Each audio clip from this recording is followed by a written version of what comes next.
नमस्कार, स्वागत है आपका। मैं हूं आपके साथ रवि मिश्रा। मेरे साथ है इस बुलेटिन में अंजलि। सीधे चलेंगे अखिलेश यादव इस वक्त पत्रकारों से बातचीत कर रहे हैं। क्या कह रहे हैं अखिलेश यादव, आइए सुनते हैं। उपचुनाव वोट से नहीं खोट से जीतना चाहती है। भाजपा हार के डर से प्रशासन पर बेईमानी करने का दबाव बना रही है। भारतीय जनता पार्टी हार के डर से पूरे प्रशासन पे दबाव बना रही है कि अधिकारी बेईमानी करें। मैं अपने मतदाताओं से अपील करूंगा, एक नहीं कई बार वोट डालने के लिए जाएं,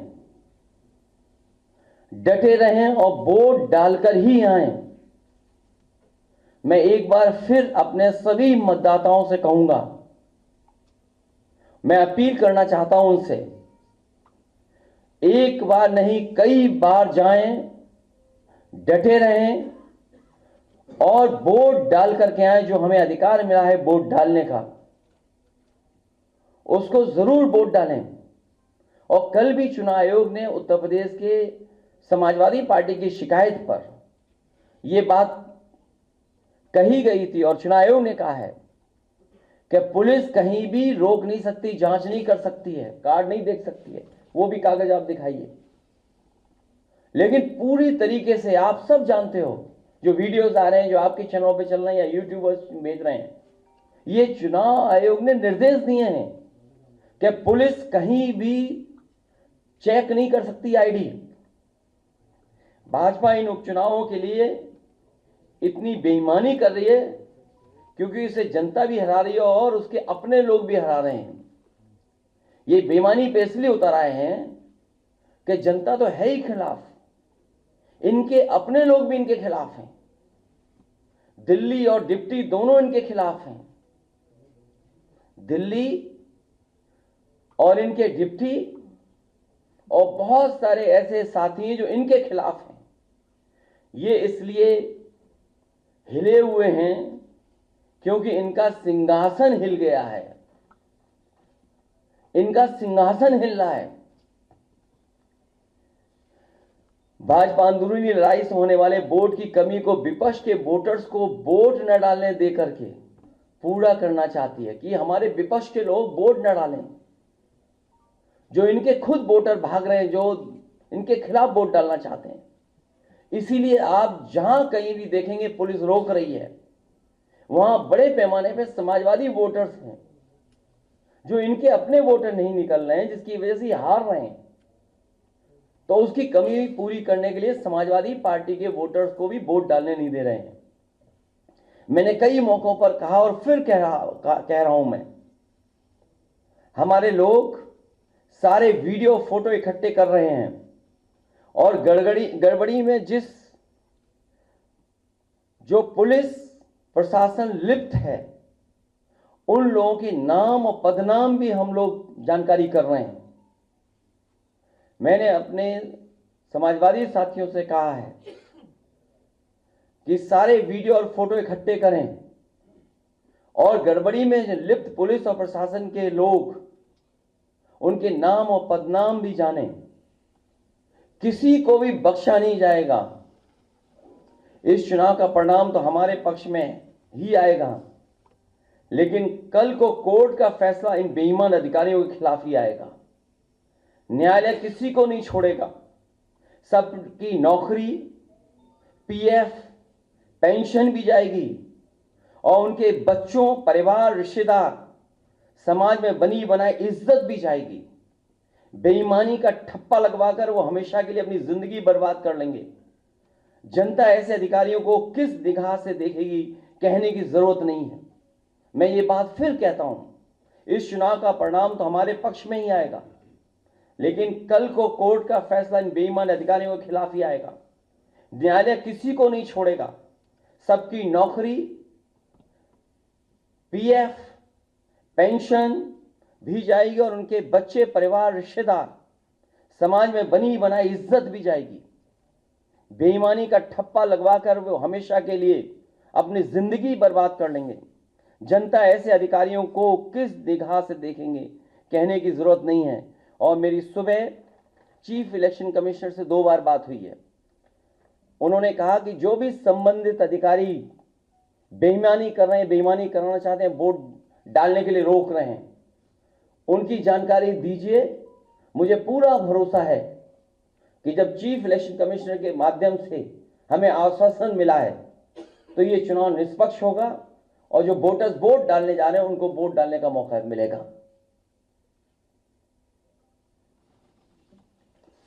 और सुनने में यह भी आ रहा है कि खासकर मीरापुर विधानसभा में मैं उन अधिकारियों की जानकारी करूंगा जिन्होंने वोटर आईडी कार्ड उनका छीन लिया है और अंदर खुद ही वोट डलवा रहे हैं।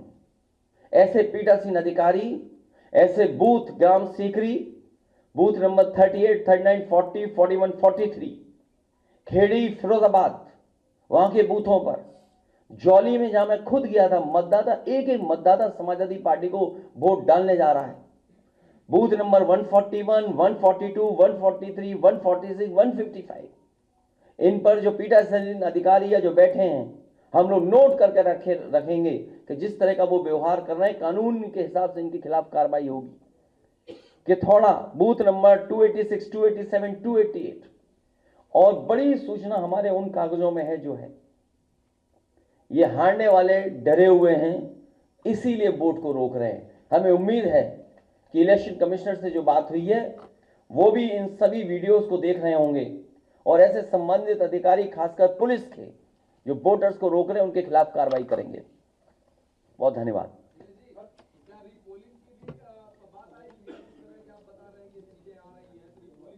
अब रीपोल तो नहीं, मुझे उम्मीद है इलेक्शन कमीशन ऐसे अधिकारियों के खिलाफ कार्रवाई करेगा। रीपोलिंग नहीं, पहले तो पोलिंग कर लो, वोट डलवा लो अपना। और आप भी अगर सच नहीं दिखाओगे तो एक दिन आपके भी कपड़े उतार के नंगा करके मारेंगे लोग आपको। याद होगा जालौन में पत्रकार पिटे थे कपड़े उतार करके, इन्हीं की सरकार में। अरे मैं तो बता रहा हूं, बीजेपी वाले वो लोग हैं जो खुद गड़बड़ करा रहे हैं। आप वीडियोस देखिए, किसी भी एक भारतीय जनता पार्टी के बूथ का वीडियो हो तो बता दो हमें। ये कौन से वीडियो दिखाई दे रहे हैं? ये सब वो बूथ हैं जहां समाजवादी पार्टी का वोट है। बीजेपी के वोटर खुद नहीं निकल रहे हैं। और इस तरह का व्यवहार अगर प्रशासन का और लोकतंत्र में देखेंगे, ये बाबा साहब का, भीमराव अम्बेडकर जी का दिया हुआ हमें अधिकार है कि जहां एक वोट डालने का मौका मिलता है, अगर यही अधिकार छीना जाएगा तो भारतीय जनता पार्टी के वोटर भी नहीं निकलेंगे, वो भी वोट डालने समाजवादियों के पक्ष में निकल पड़ेंगे।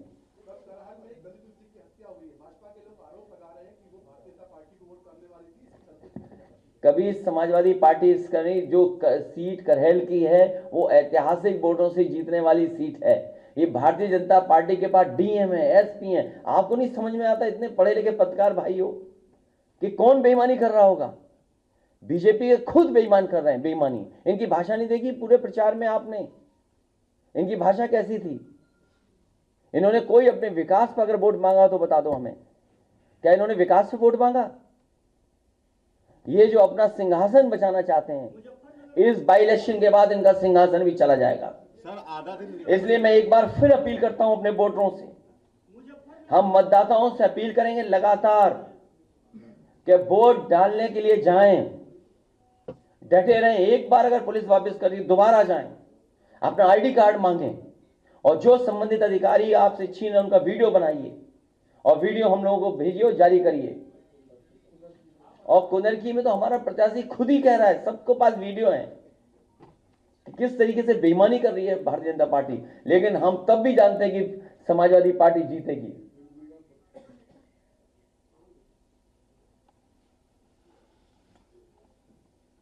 वो फिरोजाबाद बोल चुका हूं मैं। अब आप सोचिए, ये स्थिति है जहां चुनाव आयोग प्रशासन को काम करना पड़ता है वोट डलवाने के लिए कि ज्यादा वोटर निकलें। इसी तरह कमिश्नर जो हमारे हैं कानपुर के, उनसे बात हुई, मैंने कहा याद कीजिए बाई इलेक्शन में आप क्या कर रहे थे? जब मेरा पहला बाई इलेक्शन था, यही एसएसपी थे कन्नौज के। हमने कम से कम कैरियर के आखिरी समय पर कुछ दाग लगवा करके मत जाना आप। सर आधा दिन वोटिंग का निकल चुका है, आपकी चीफ इलेक्शन कमिश्नर से बात हो चुकी है, तो क्या सुबह से जब से बात हुई है तब से पॉजिटिव रिस्पांस है इलेक्शन? आप देखेंगे क्या हो रहा है, अब देखेंगे, जानकारी करेंगे। अभी तक तो आप ही की तैयारी कर रहा था मैं।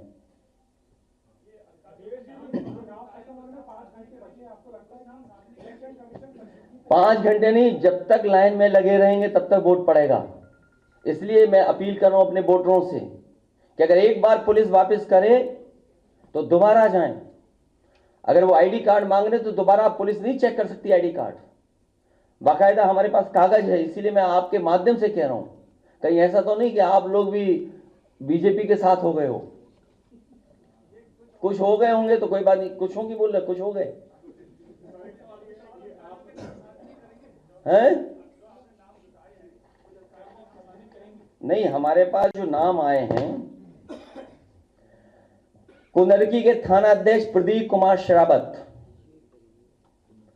मैनाडेर की पुलिस थाना अध्यक्ष किरणपाल सिंह, एडीएम मुरादाबाद डीएसओ अजय प्रताप सिंह, और इनका नाम कौन नहीं जानता, कमिश्नर अंजनेय, कौन नहीं जानता इनको, मीरापुर पुलिस थाना अध्यक्ष अनिल कुमार सिंह। मेरी अपील है कि ऐसे दोषी अधिकारी तुरंत हटाए जाएं। कमिश्नर मुरादाबाद और सीसामऊ के Dinesh Tripathi DCP central Kanpur, Dinesh Singh Bisht inspector Chamanganj, Ravindra Srivastava inspector Colonelganj. ये जानबूझ करके इनको पोस्ट किया गया है कि वोट कैसे रोका जाए। क्या हमें आपको नहीं समझ में आ रहा? सेंट्रल कानपुर, चमनगंज एरिया जहां सबसे ज्यादा वोट समाजवादियों को मिलना है, कर्नलगंज जहां समाजवादियों को वोट मिलना है, मैं अपने वोटरों से अपील करूंगा कि वोट डाल करके जरूर आए और तब तक जाते रहे पोलिंग स्टेशन पे जब तक वोट डर ना डाल पाए। लगातार वोट डालते रहे।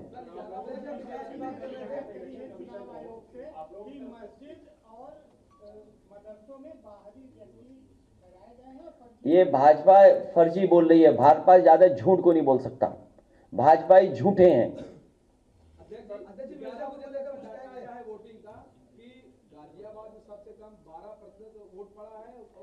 बीजेपी वाले वोटर नहीं निकल रहे हैं। वो जहां स्पेसिफिक अगर बात करें गाजियाबाद की, एक एक व्यापारी दुखी है जीएसटी से। वो कह रहा है जीएसटी ने हमारा व्यापार खत्म कर दिया। पहले खत्म हुई नोटबंदी से उनका व्यापार, फिर खत्म हो गया जीएसटी से, और जीएसटी के अधिकारियों के भ्रष्टाचार से पूरा व्यापारी दुखी है गाजियाबाद का।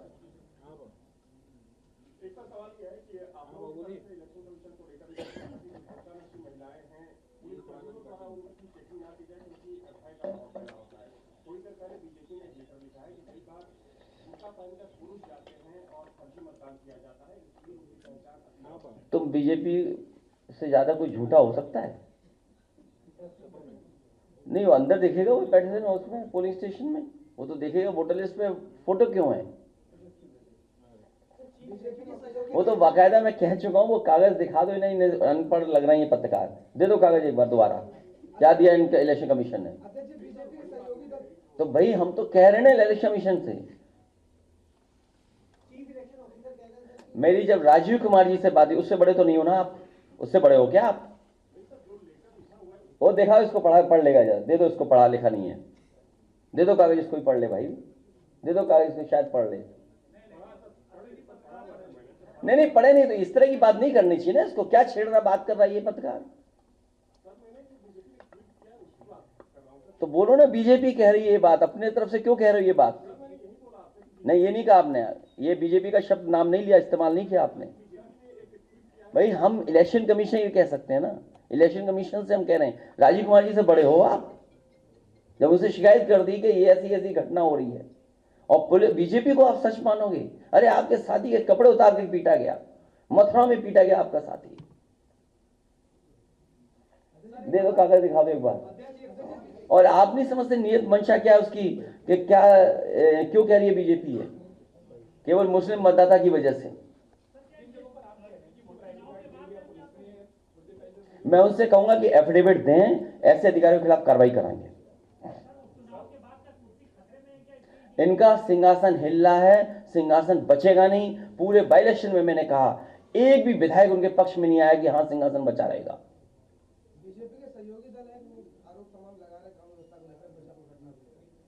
छोड़िए अब इन बातों को, बहुत धन्यवाद, बहुत धन्यवाद। किसकी? नहीं वो करेंगे ना फाइल, आप दिखाओ फाइल। अरे अरे आप भी फाइल दिखाओ, कागज दो इधर, एक तो हमने सब लोग लेके रखे।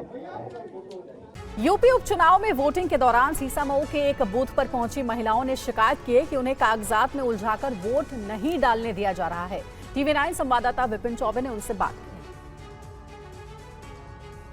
क्या बता रहे हैं? जो डालने नहीं दे रहा, पर्ची निकलवा के आइए, जब डालिए मोबाइल लेना, मोबाइल कहाँ से लाए? गरीब आदमी मोबाइल कहाँ रही है? पर्ची नहीं निकाला, बूथ पे पर्ची नहीं है पर्ची है मगर नहीं डालने दे। कहाँ है? पर्ची घर पे रखी है, अब डालने नहीं दे रहा। तो पर्ची पोलिंग बूथ पर लेकर आएंगे तब तो डालने जा रहा, नहीं डालने दे रहा। पर्ची, पहचान पत्र, आधार सब लेके गए, पर कह रहे आपकी शक्ल नहीं मिल रही पहचान पत्र। मेरा पहले का बना है पहचान पत्र, तो कह रहे आपके सामने का नाम तो लिखा है, तो कह रहे नाम से क्या होता है? नहीं डालने दी हम लोग, नहीं डालने दे रहे। नहीं।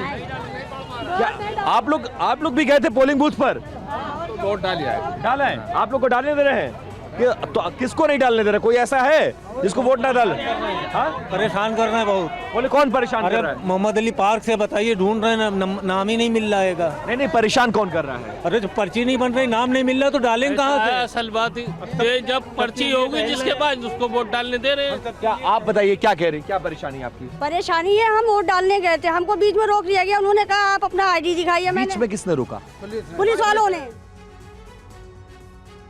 और सीसामऊ उपचुनाव में समाजवादी पार्टी के उम्मीदवार नसीम सोलंकी ने पुलिस पर कई आरोप लगाए। सोलंकी का कहना है कि पुलिस लोगों के घरों में घुसकर मारपीट कर रही है। और क्या कहा है, क्या आरोप लगाए, आइए सुनते हैं।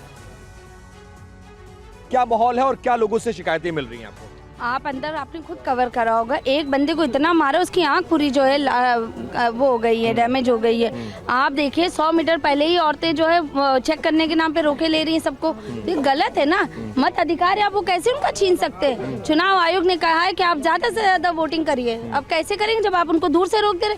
हमने अपनी आंखों से देखा, एक महिला ने बहुत दूर से कहती है जो ID चेक नहीं करी, उसका अपने हाथ में वो नहीं लिया उन्होंने, वोटर लिस्ट और ID, उससे पहले कह रहे जाओ, ये होगा।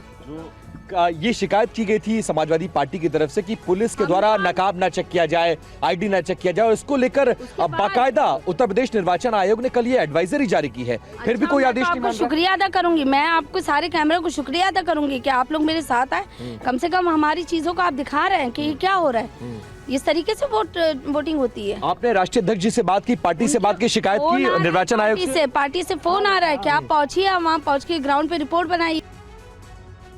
और वहीं सीसामऊ विधानसभा सीट पर वोटिंग के दौरान समाजवादी पार्टी के गड़बड़ी वाले आरोप को पुलिस ने बेबुनियाद बताया है। सर, आप लोग अंदर कर रहे हैं भीड़ को, क्या अनाउंसमेंट कर रहे हैं, क्या अपील करना चाहेंगे हमारे जरिए? ये लोग धारा 144 लागू है, किसी चौराहे पे खड़े ना हो, अपने वोट डाल के अपने घरों में जाए। पुलिस पर घरों में घुसने के आरोप लग रहे हैं, ज्यादती करने के आरोप लग रहे हैं, मारपीट करने के आरोप लग रहे हैं, कुछ कहना चाहेंगे आप लोग? अपने घरों में जाइए, वोट डालिए, आइए और अपने घरों में जाइए, अपने घरों में जाइए। कोई चौराहे पे खड़ा नहीं होगा, मजमा नहीं लगाएगा। धारा 144 लागू है, कोई भी चौराहे पे खड़ा नहीं होगा। आप वोट डालिए, अपने घरों के अंदर जाइए, अपने घर जाइए, अपने मोहल्ले में जाइए, कोई चौराहे पे मजमा नहीं लगाएगा। सर, एलिगेशंस लग रहे हैं पुलिस पर, 5 से अधिक लोग कहीं पुलिस पर एलिगेशन लग रहे हैं सर। 5 से अधिक लोग कहीं खड़े नहीं होंगे। ठीक है सर, एलिगेशन लग रहे हैं, पुलिस वाले घर में घुस रहे हैं, वोटर ID फाड़ रहे हैं, अभी वोट नहीं डालने दे रहे, इस तरह के आरोप लग रहे हैं सर। कोई बिल्कुल गलत आरोप है। ऐसे आरोप पर कुछ कहना चाहेंगे? कोई गलत आरोप है, भीड़ नहीं लगानी है, धारा 144 लागू है, वोट डालिए, आइए। और उत्तर प्रदेश में 9 विधानसभा सीट पर उपचुनाव के लिए वोटिंग हो रही है। समाजवादी पार्टी ने आरोप लगाया है कि कानपुर के सीसामऊ, करहल, मुजफ्फरनगर के मीरापुर में लोगों को वोट देने से रोका जा रहा है। देखिए सीसामऊ के वोटर्स ने क्या कहा। यूपी में 9 सीटों पर वोटिंग जारी है, लेकिन मतदान के दौरान कई मतदान केंद्रों पर शिकायतें आई हैं। मतदाताओं ने वोटिंग से रोकने के आरोप लगाए हैं। आइए सुनते हैं कानपुर के सीसामऊ विधानसभा क्षेत्र वार्ड नंबर 75 पर वोटिंग के दौरान क्या हुआ, पुलिस और मतदाताओं के बीच क्या क्या बहस हुई। वो नहीं डालेगा, वहाँ से वापस। सही बात है, आप यहाँ से वापस भेजने का राइट नहीं है। अरे हमारे राइट नहीं आई तो चेक करना, बूथ को चेक नहीं होगा, चेक करिए, बेवजह बहस कर रहे हैं। आप वापस नहीं भेज सकते किसी को, ये गलत बात है, ये गलत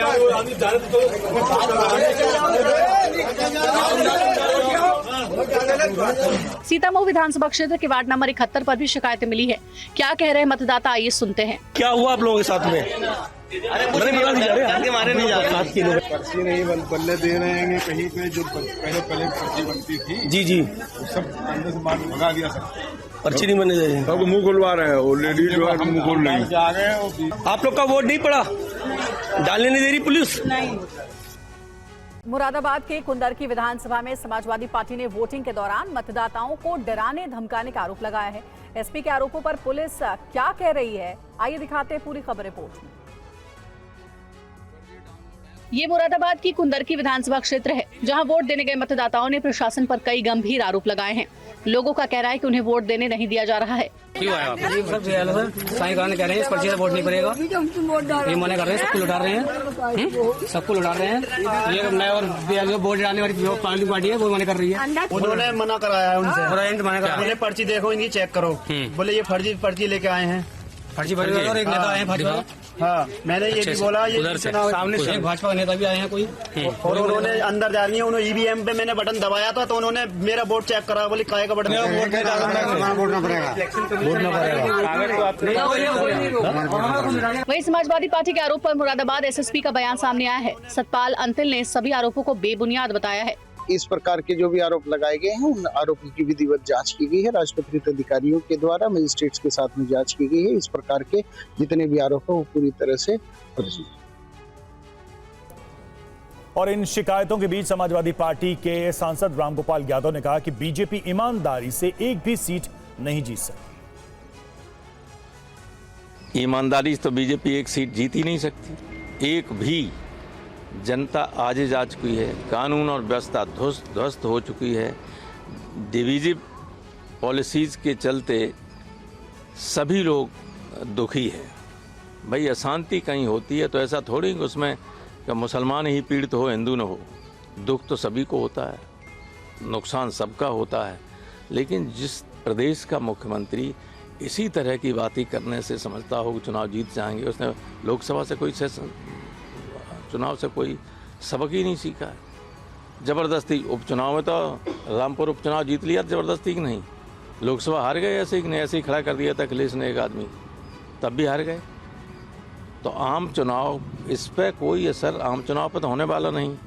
जबरदस्ती एक जगह कुछ गड़बड़ी कर सकते, ज़्यादा जगह नहीं कर सकते। लोकसभा हार गए कि नहीं हार गए?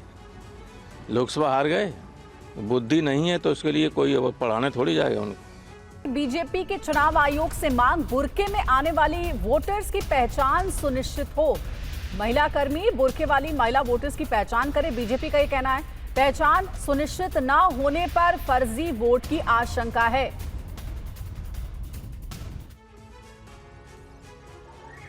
यूपी में 9 सीटों पर हो रही वोटिंग के बीच समाजवादी पार्टी और बीजेपी के बीच आरोप प्रत्यारोप का दौर जारी है। दोनों पार्टियों ने वोटिंग को लेकर चुनाव आयोग से शिकायत की है। चिट्ठी में समाजवादी पार्टी ने कहा कि पुलिस महिला मतदाताओं की जांच न करे, साथ ही आयोग से शांतिपूर्ण तरीके से चुनाव कराने की मांग की है। वहीं बीजेपी ने चुनाव आयोग से मांग की है कि नकाब में आने वाली वोटर्स की पहचान सुनिश्चित की जाए। पार्टी ने कहा कि पहचान सुनिश्चित नहीं होने पर फर्जी वोट की आशंका है। लेकिन समाजवादी पार्टी इस पूरे मतदान में अपनी हार की आशंका को देखते हुए फर्जी मतदान कैसे हो, इसके लिए हर संभव प्रयास कर रही है।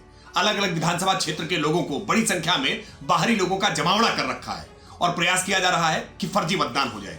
इस फर्जी मतदान को रोकने के लिए प्रशासन के द्वारा जो इंतजाम किए जा रहे हैं उस पर जानबूझ करके वो आक्षेप कर रहे हैं, सवाल उठा रहे हैं और बुर्के की आड़ में फर्जी मतदान की साजिश रच रहे हैं। लेकिन मतदाता पहचान प्रमाण पत्र देख करके ही मतदान हो, हम निर्वाचन आयोग से ऐसी अपील करते हैं और इसके लिए जो भी आवश्यक कठोरता बरतनी पड़े वो बरतनी चाहिए, क्योंकि किसी भी स्थिति में मतदान की शुचिता प्रभावित नहीं होनी चाहिए। और आरोप प्रत्यारोपों के बीच सीसामऊ से खबर है। सीसामऊ में बीजेपी समर्थकों ने प्रदर्शन किया है। सीसामऊ में भी आज मतदान हो रहा है और बीजेपी के समर्थकों और कार्यकर्ताओं ने यहां पर प्रोटेस्ट किया है।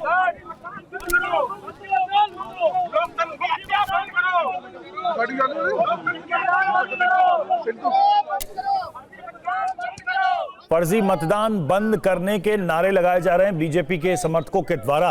और देखिए ये बूथ के बाहर ये प्रोटेस्ट चल रहा है। हालांकि पुलिस के अधिकारी, पुलिसकर्मी, सुरक्षाकर्मी वहां पर मौजूद हैं। वहां पर पहचान पत्र मांगता है तो वहां पे लगे एक सिपाही ने उसको धक्का देके भगा दिया। बोले आपको कोई अधिकार नहीं है कि किसी का पहचान पत्र मांगे। जब हमारा कार्यकर्ता पहचान पत्र किसी का नहीं दे सकता तो पोलिंग एजेंट का मीनिंग क्या है?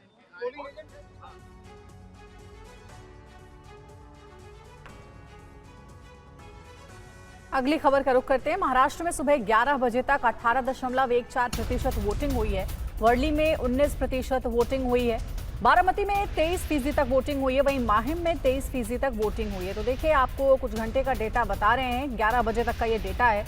महाराष्ट्र में वोटिंग आज चल रही है विधानसभा चुनाव को लेकर के, और 11 बजे तक 18.14% अभी तक वोटिंग हुई है। और नागपुर में संघ प्रमुख मोहन भागवत और नितिन गडकरी ने वोटिंग की। पुणे के बारामती में शरद पवार और अजित पवार ने मतदान किया। ठाणे में सीएम एकनाथ शिंदे, मुंबई में उद्धव ठाकरे, महाराष्ट्र के डिप्टी सीएम देवेंद्र फडणवीस और पीयूष गोयल ने मतदान किया। भंडारा में महाराष्ट्र कांग्रेस अध्यक्ष नाना पटोले ने मताधिकार का इस्तेमाल किया। महाराष्ट्र में वोटिंग के बीच बारामती सीट से चुनाव लड़ रहे अजीत पवार ने दावा किया है कि जनता उन्हें एक बार फिर विधानसभा भेजेगी। वहीं योगेंद्र पवार ने भी जीत का भरोसा जताया है। महाराष्ट्र के बारामती सीट पर पवार परिवार के बीच कड़ा मुकाबला है। यहां एनसीपी प्रमुख अजित पवार खुद चुनावी मैदान में हैं। उनके सामने चाचा शरद पवार ने योगेंद्र पवार को उम्मीदवार बनाया है। अजित पवार ने कहा है कि हमने काम किया है, आगे भी काम करना चाहते हैं। उन्हें भरोसा है कि यहां की जनता भारी मतों से जिताकर विधानसभा भेजेगी। हमने काम किया है, आगे भी हम काम करना चाहते हैं। मुझे यहाँ के बारे में अगर आप पूछे तो बारामती के लोगों के ऊपर और वोटर के ऊपर मुझे पूरा भरोसा है, विश्वास है। अच्छे वोटों से वो मुझे जिता के 8वीं बार असेंबली में भेज देंगे। वहीं एनसीपी शरद गुट के बारामती से योगेंद्र पवार ने कहा कि हमें मेहनत का फल मिलेगा। मैं, मेरा कुटुंब, परिवार, सब हमारे जो कार्यकर्ता है, सब ने बहुत मेहनत ली और अभी सिर्फ हम सब बूथ पे जाके कुछ गलत या अलग नहीं हो रहा है, अभी यही देखना है। और अभी मेहनत का फल हमको 23 तारीख को मिलेगा। और मुंबई में पीयूष गोयल ने भी वोट डाला। वोट डालने के बाद उन्होंने क्या कहा, आइए आपको सुनाते हैं। मुझे खुशी है कि भारी संख्या में लोग बाहर आए हैं, अपना वोट डालने के लिए उत्सुक हैं, अपना अधिकार, अपनी जिम्मेदारी का पालन कर रहे हैं। मेरा विश्वास है कि इस बार जो सामान्य तौर पर विधानसभा में कम वोटिंग देखी जाती है, इस बार उसका ठीक अलग दिखने को मिलेगा और 60% से अधिक नक्की वोटिंग होगी। उत्तर मुंबई का आज मैं सुबह से जो मॉनिटर कर रहा हूँ, लगभग रिकॉर्ड वोटिंग हो रही है। इतने सुबह सुबह हमने कभी इतनी वोटिंग उत्तर मुंबई में देखी नहीं है। मुझे विश्वास है कि मलाड सहित 6 की 6 उत्तर मुंबई की सीटें भारतीय जनता पार्टी और शिवसेना, हमारी महायुति के 6 कैंडिडेट जीतेंगे और महाराष्ट्र में भी पूरे दम शम से लोग उतर रहे हैं महाराष्ट्र को प्रगति और विकास की ओर तेज गति से लेकर जाने। और नागपुर में केंद्रीय मंत्री नितिन गडकरी ने वोट डाला। TV9 संवाददाता आनंद पांडे ने नितिन गडकरी से महाराष्ट्र के कई अहम मुद्दों पर बात की। केंद्रीय मंत्री नितिन गडकरी हमारे साथ हैं। सर, आपने भी 80 से ज़्यादा सभाएं की, आपको क्या लगता है ज़मीन पे वोटर्स से क्या कनेक्ट किया? क्योंकि इस बार कई तरह के नैरेटिव चलाने की कोशिश की गई, लेकिन लास्ट वक्त हमने देखा कि सुप्रिया सुले, नाना पटोले पे बिटकॉइन को लेकर जो आरोप लगे, या आपकी पार्टी के नेता विनोद तावड़े पे कैश बांटने का आरोप लगा, क्या ज़मीन पर इसका असर हुआ? देखिए, ज़मीन पर जो विषय है वो किसानों के प्रश्न है। मैं इस बार नासिक ज़िले में गया था, पैच के बाद बहुत अच्छे हैं, किसान खुश थे। तो कहीं ना कहीं किसान, जैसे इथेनॉल बना जिसके कारण किसानों को गन्ने का भाव मिला, सिंचाई का सवाल है, पानी यहाँ की बड़ी समस्या है। तो ये महाराष्ट्र बदल रहा है और यहाँ का जनता, गांव, गरीब मजदूर, किसान, ये फालतू बातों की चर्चा नहीं करता। ये डेवलपमेंट के लिए, अपने भविष्य के लिए वोट देता है, क्योंकि ये छत्रपति शिवाजी महाराज का महाराष्ट्र है और पूरे देश को सामाजिक विचार देने वाले बाबा साहब अम्बेडकर, महात्मा ज्योतिबा फुले और राजर्षि शाहू महाराज, इनका ये राज्य है। इन्होंने दिया हुआ विचार महाराष्ट्र का पूरे देश में गया हुआ है। महाराष्ट्र में बिटकॉइन विवाद पर सियासी घमासान जारी है। सुप्रिया सुले ने खुली बहस की चुनौती दी है, तो वहीं बीजेपी प्रवक्ता संबित पात्रा ने एक बार फिर एनसीपी, शरद गुट और कांग्रेस पर गंभीर आरोप लगाए हैं। कल शाम को वो पहला कि साइबर क्राइम में मैंने कंप्लेन की है कि ये सारे वॉइस नोट्स और जो भी कोई मैसेज है सारे झूठ है और फेक है, इसीलिए मैंने साइबर क्राइम को नोटिस भेजी। Point number 1। उसके बाद मैंने वकीलों को मेरे फ़ोन किया और आज सुबह मैं श्री त्रिवेदी जी को मैंने एक क्रिमिनल डेफमेशन नोटिस भेजी है।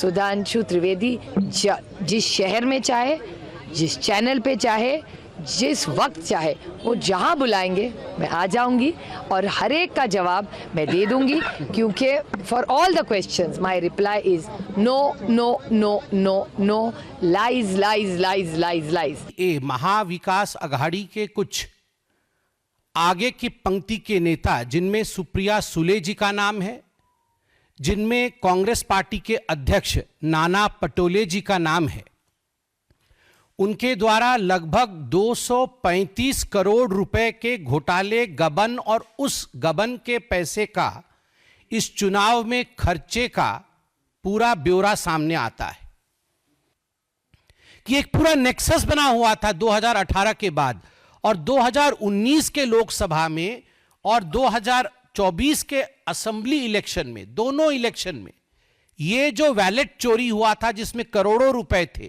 उस रुपए का प्रयोग सुप्रिया सुले जी और उनकी पार्टी और साथ ही साथ कांग्रेस नाना पटोले जो उनके अध्यक्ष हैं ये कर रहे थे। और सुप्रिया सुले पर लगे आरोप पर शरद पवार और अजित पवार ने क्या कहा, आइए सुनते हैं। महाराष्ट्र विधानसभा चुनाव के लिए वोटिंग जारी है। वहीं बिटकॉइन मामले में सुप्रिया सुले और महाराष्ट्र कांग्रेस अध्यक्ष नाना पटोले के नाम आने के बाद सियासत गर्म है। एनसीपी शरद गुट के अध्यक्ष शरद पवार ने बीजेपी के आरोपों को गलत बताया। जिसने आरोप किया था वो आदमी जेल में था कई महीनों से, और ऐसे लोगों को सामने लेकर झूठे इल्जाम लगाना ये उन्हें भारतीय जनता पार्टी। वहीं महाराष्ट्र के उप मुख्यमंत्री अजित पवार ने कहा कि हमने दोनों के साथ काफी समय तक काम किया है। ऑडियो क्लिप की जांच की जाएगी और उसके बाद ही कुछ साफ हो पाएगा। वो भी आवाज उनका ही, उनका बोलने का टोन, उनका आवाज दोनों का वही है। अभी इसके बारे में इंक्वायरी हो जाएगी। इंक्वायरी होने के बाद पता चलेगा कौन है, क्या है इसके पीछे, सच राज क्या है वो पता चलेगा। बिटकॉइन विवाद पर महाराष्ट्र कांग्रेस के अध्यक्ष नाना पटोले और डिप्टी सीएम देवेंद्र फडणवीस का बयान आपको सुनाते हैं। ये लोग नोट जिहाद और दारू जिहाद लाना चाहते महाराष्ट्र में, इसका जवाब बीजेपी ने देना है।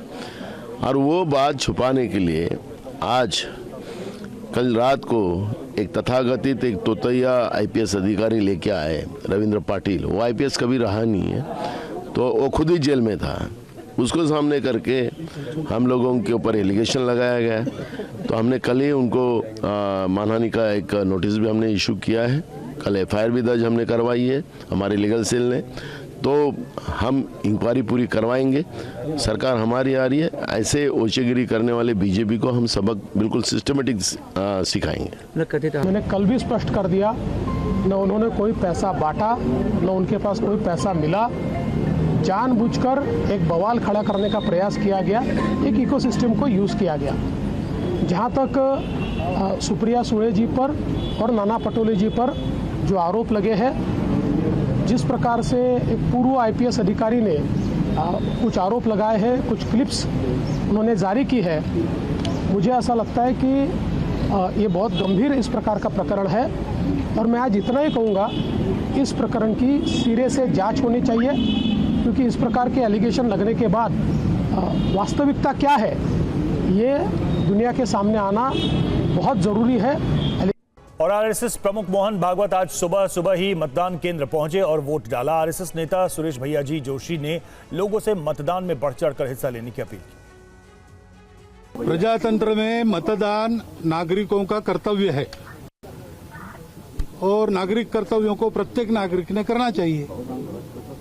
इसलिए जहाँ जहाँ जब जब मेरा मतदान है मैं वहाँ जाके पहले वो काम कर लेता हूँ दिन में, बाकी सब काम बाद में करता हूँ। अभी मैं बहुत दूर था, उत्तरांचल में था, तो एक दिन मेरे कार्यक्रम का कम करके केवल इसके लिए मैं कल रात को आया हूँ और आज चला जाऊँगा। तो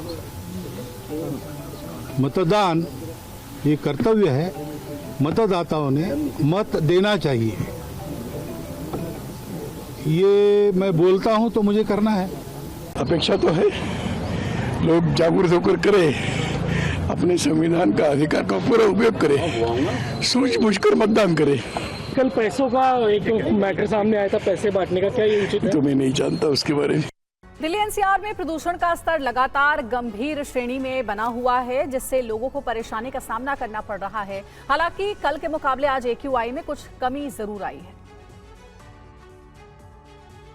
ग्रेड 4 की पाबंदियों के बावजूद दिल्ली एनसीआर में प्रदूषण का संकट कम नहीं हो रहा है। दिल्ली का एयर क्वालिटी इंडेक्स 423 दर्ज किया गया, जो अभी भी गंभीर श्रेणी के दायरे में है। दिल्ली और आसपास के इलाकों में आज भी AQI 400 के पार रहा। हालांकि कल के मुकाबले इसमें थोड़ी कमी जरूर आई है, क्योंकि कल कई जगह ये 500 के पार था। दिल्ली एनसीआर में ग्रेड 4 लागू होने के बाद तमाम बॉर्डर पर पुलिस की निगरानी नजर आई। गाजीपुर बॉर्डर पर वाहनों की चेकिंग की गई।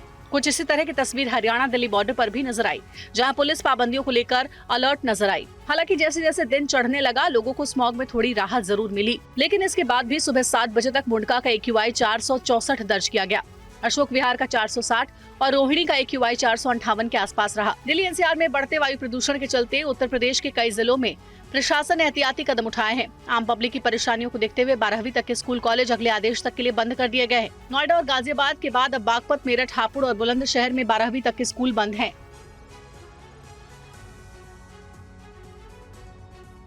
दिल्ली सरकार के 50% स्टाफ अब अपने घर से काम करेंगे। पर्यावरण मंत्री गोपाल राय ने इस प्लान को लेकर TV9 से क्या कहा, सुनिए। तो ये जो आपने तरीका अपनाने का सोचा है, इसका प्रारूप क्या रहेगा? देखिए, हवा स्वच्छ होने के लिए दिल्ली सरकार लगातार काम कर रही है, लेकिन दिल्ली में एक सरकार हमारी है। दिल्ली के चारों तरफ 5-5 सरकारें भाजपा की हैं। जिन पार्टी के 5 गुना ज्यादा काम करने की जिम्मेदारी है, वो पार्टी सो रही है। जितने दिल्ली में खुद के सरकारी दफ्तर हैं दिल्ली सरकार के, उससे ज़्यादा तो यहाँ पर केंद्र के हैं, इतने हाई कमीशंस हैं, एम्बेसी है, MCD के हैं। तो क्या आप चाहेंगे कि आपके साथ साथ उन महकमों में भी और साथ साथ जो प्राइवेट सेक्टर है उनमें भी इस तरह से किया जाए? देखिए, निश्चित रूप से मैं ये बात बार बार कहता हूँ कि ये समस्या पूरे उत्तर भारत की है। जो चीज़ हम दिल्ली में करते हैं वो पूरे दिल्ली की सभी सरकारें करें, और पूरे NCR के अंदर भारतीय जनता पार्टी की सरकारें एक साथ लागू करें, तब इसका प्रभाव ज़्यादा दिखेगा। लेकिन हम अपने हिस्से का काम कर रहे हैं, और भारतीय जनता पार्टी से मेरा ये निवेदन है कि नौटंकियां छोड़ करके वो 5-5 सरकारें हैं भाजपा की, अपने हिस्से के काम को तेजी से आगे बढ़ाएं। बिहार से खबर है, राजगीर में चल रही women's Asian hockey championship trophy में धमाकेदार जीत के साथ भारत ने फाइनल में अपनी जगह बना ली है। फाइनल में भारत का मुकाबला आज चीन से होगा। भारत की महिला हॉकी टीम एशिया चैंपियन बनने से केवल एक कदम दूर है। पूरे टूर्नामेंट में शानदार प्रदर्शन के बाद मंगलवार को भारत का मुकाबला जापान से था। राजगीर स्पोर्ट्स कॉम्प्लेक्स में भारतीय टीम का हौसला बढ़ाने के लिए बड़ी संख्या में खेल प्रेमी मौजूद थे। मैच में शुरुआत से ही भारतीय टीम काफी आक्रामक रही, लेकिन जापान का डिफेंस बेहद मजबूत था। भारत को पहले हाफ में कई पेनल्टी कॉर्नर मिले, लेकिन गोल में तब्दील नहीं कर पाया। तीसरे क्वार्टर तक मैच बराबरी पर था। चौथे क्वार्टर में भारत ने जापान के डिफेंस को भेदने में कामयाबी पाई। नवनीत कौर ने पेनल्टी स्ट्रोक के जरिए भारत का खाता खोला।